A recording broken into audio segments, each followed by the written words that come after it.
आयुर्वेद की बढ़ती जानकारी और जागरूकता की वजह से बहुत सी चीजों की उपयोगिता भी बढ़ गई है, जैसे प्रकृति में पाया जाने वाला तीखुर।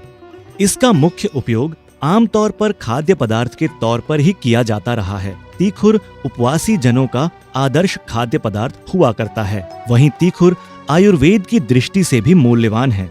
आज भारतीय आयुर्वेद का डंका पूरी दुनिया में भी बज रहा है।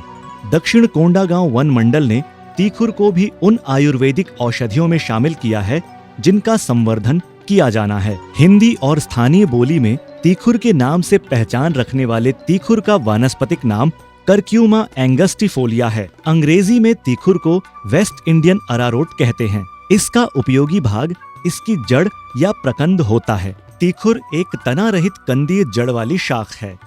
इसकी जड़ों से लंबे मांसल रेशेनुमा संरचनाएं निकलती हैं। इसके कंदों का रंग हल्का मटमैला होता है। इसकी पत्तियां 30 से 45 सेंटीमीटर लंबी, भालाकार और नुकीले शीर्ष वाली होती हैं। इसके पीले रंग के फूल गुलाबी सहपत्रों से घिरे और इसका आकार सहपत्रों के आकार से बड़ा होता है और इसका फल अंडाकार होता है।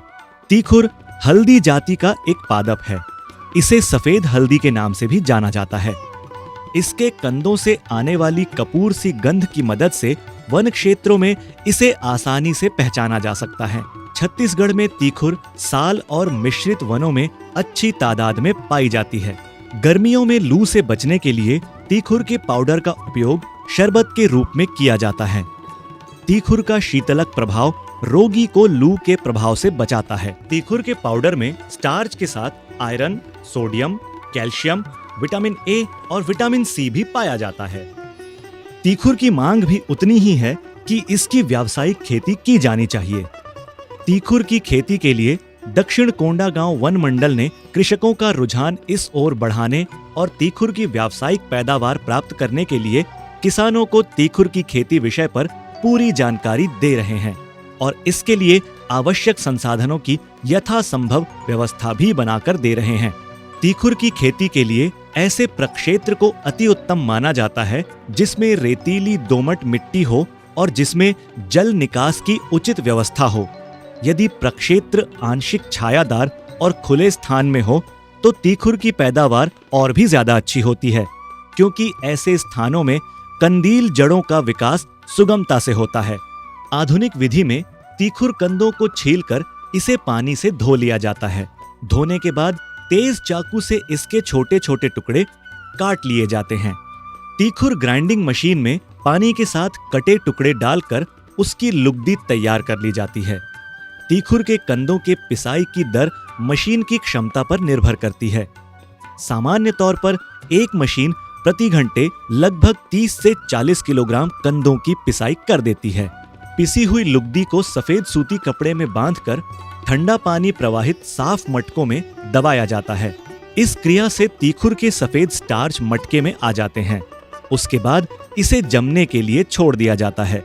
जमे हुए तीखुर को हर 24 घंटे में एक बार पूरी तरह से हिलाकर ठंडे पानी से धो दिया जाता है ताकि अशुद्धियां निकल जाएं। इस प्रकार 6 दिनों तक प्रतिदिन धोकर उसे निथारा जाता है। इस प्रक्रिया से तीखुर का रंग पूरी तरह से सफेद हो जाता है।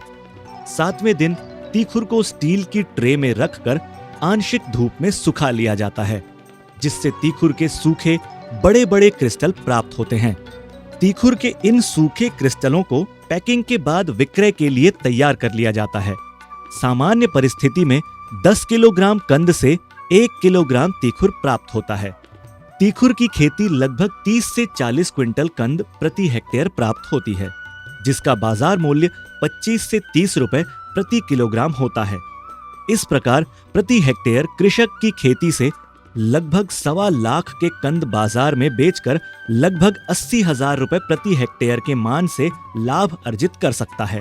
तीखुर के परंपरागत उत्पादन और व्यावसायिक उत्पादन दोनों ही के लिए मुख्यमंत्री के मंशानुरूप दक्षिण कोंडागांव वन मंडल का प्रयास अनुकरणीय है।